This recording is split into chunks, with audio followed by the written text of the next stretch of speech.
Neutrals are the go-to for most homes. But let's be honest, everyone. Light neutrals can get a little predictable. So the right dark neutral, that's where things get very interesting. Darker colors bring a sense of depth, coziness, and sophistication to your space without the commitment of going full black. But here's the problem. Everyone talks about the same old dark neutrals over and over again. Kendall charcoal? Great. But we've been there. Wrought iron? Done that. Today, I'm bringing you 6 dark neutrals from Benjamin Moore that deserve more attention in my honest opinion. These aren't your typical picks, okay? They have just enough depth and complexity to stand out without feeling overwhelming. Whether you're looking for a deep greige, a moody olive, or a soft, almost black. These colors will add richness and character to your home, so let's get right into it after I let you know about this. We've been offering custom color palettes and people have been loving them. It's a more affordable alternative to traditional online color consultations, so if you're looking for some color inspiration, check out the link below whether you need a 3-color palette or 6+ colors. And as part of the service, I even send you a personalized video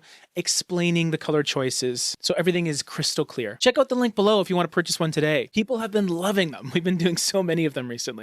All right, so the first color I want to talk about and feature is Deep Creek. This is, to me, the perfect earthy brown. And I think brown is making a huge comeback in design, but the trick is finding the right shade of brown. Deep Creek is a rich, earthy brown with a touch of gray to soften it, keeping it modern and sophisticated. And unlike traditional browns that can skew a bit too warm or even a bit orange, because brown is actually dark orange, technically, Deep Creek, on the other hand, has this cooler, neutral overtone, making it timeless and elegant rather than dated. I find this is a perfect color to ground your space, whether it's on walls or cabinetry or even on trim for that matter. It adds warmth without feeling too out there and heavy. It works incredibly well with natural materials like wood, stone, and if you have leather, it's a pretty cool color for that. So this makes it a great choice for cozy living rooms and even inviting entryways if you really want to go a bit bolder. And my color pairings for this one would be Swiss coffee on the trim for a little bit of warmth and dry sage as another accent color. All right, number 2, this is probably one of my favorite colors,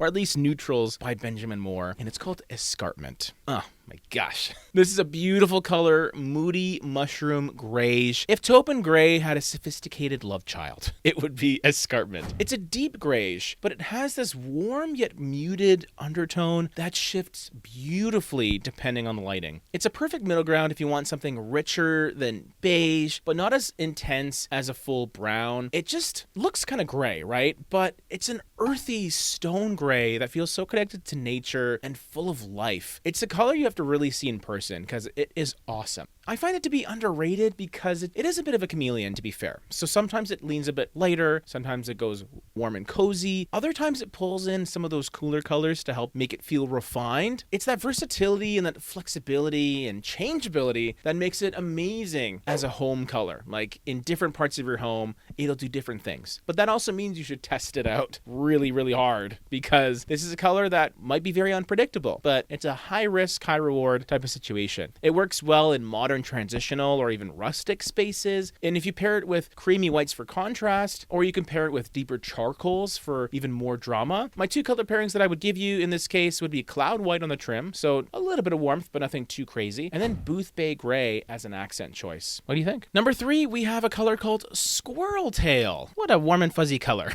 Now, trick's on you. Joke's on you. Gray isn't dead.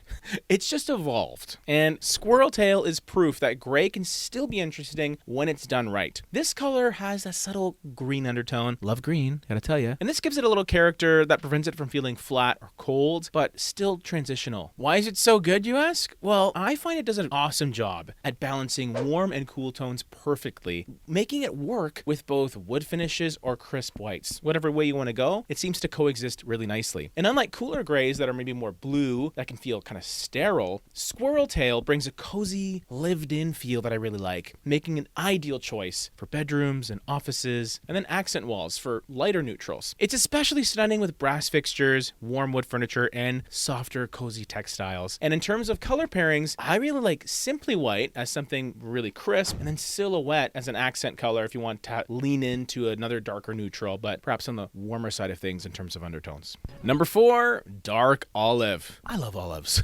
And I also love the color olive. I find this color to be a great earthy alternative to black. And black isn't for everyone, but dark olive is just one of those soft, organic, alternative colors that still delivers a deep and moody look. This is a deep green with kind of a brown undertone that has this earthy richness that pairs beautifully with warm neutrals, natural textures, and wood, which is a lot of these colors, because I love organic, earthy, natural stuff, all of it. And because of that connection to nature, this is a color that adds depth to a space without making it feel stark or cold or even heavy. I find this color shines when you use it on things like cabinetry or a kitchen island or built-ins, anywhere you want a statement color that still feels grounded and connected.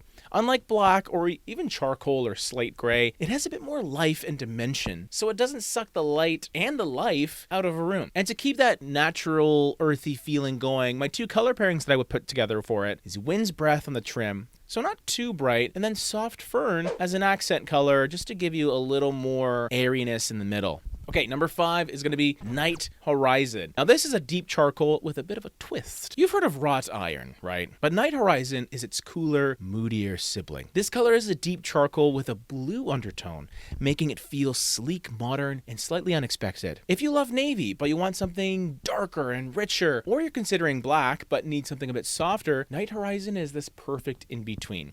And not everyone's going to be crazy about the whole dark green thing that I always talk about, so I wanted to throw this one in. And I find it to be especially stunning in those well-lit rooms where the cool undertones come through subtly without the space feeling cold. And I think if you're going to pair this with something, you want to go max contrast, go Chantilly lace. It's not a color I recommend all the time, but I think the two together looks very, very nice. And then as an accent color, Sea Star would be a good choice. 2123-30, I believe.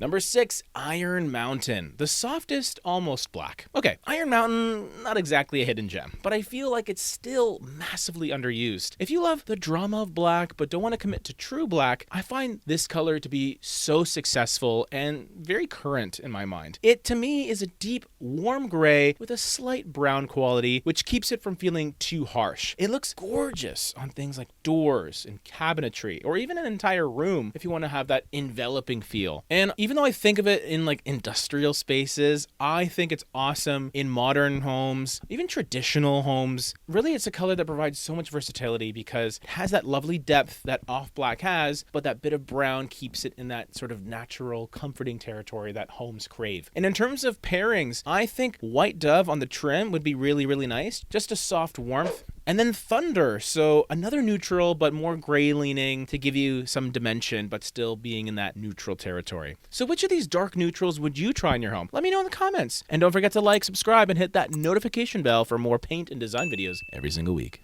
Base.